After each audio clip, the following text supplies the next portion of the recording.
रिश्ता जो हमारा प्रकृति से है,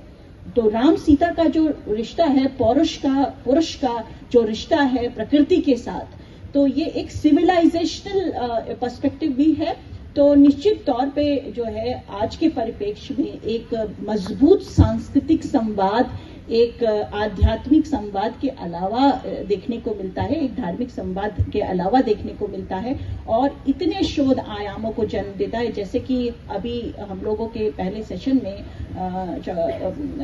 जो लेखक हैं जिन्होंने नदियों पर बात की, उन्होंने जैसे कहा कि देखिए क्या कहानियां जो हैं वो प्रोफेसर आरपी सिंह साहब कह रहे थे कि कहानियां जब कुछ डाइवर्जेंट होता है तो जन्म लेती हैं। और जैसे अभी वशिष्ठ जी ने कहा कि जो है कुछ ना कुछ हमारे समाज में अपनी संस्कृति के हिसाब से इन कथाओं को ढाल दिया गया है। They have molded themselves in a way that they could learn and understand the spirit of Ramayana in the same way. तो वो क्या रहा है कि अभी हम जब इन सब बातों की, जैसे मैं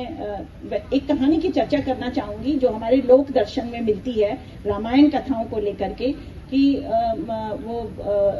और जैसे कि A.K. रामानुजन साहब ने 300 रामायणास की बात की है। तो रामायण भी अभी आप भी बात कर रहे थे, बहुत सारी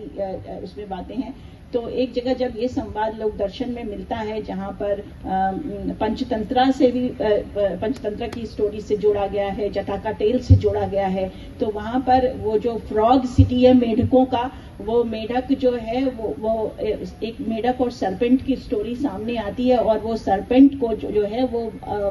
उस पॉन्ड में जगह नहीं देते हैं। वो कहते हैं ये पॉइजनस है तो इसको हम जगह नहीं दे सकते हैं। तो वो सरपेंट कहानी सुनाता है, वो राम की कथा सुनाता है, और वो कहता है कि जैसे राम ने विभीषण को जो है एनिमी को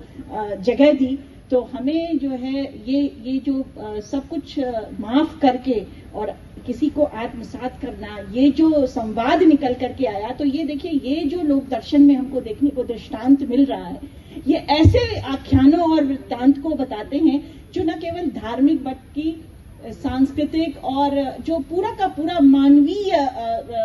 जिसको कहते हैं मूल्यों की संरचना का आधार है। तो मैं तो इस तरीके से रामायण को देखती हूँ।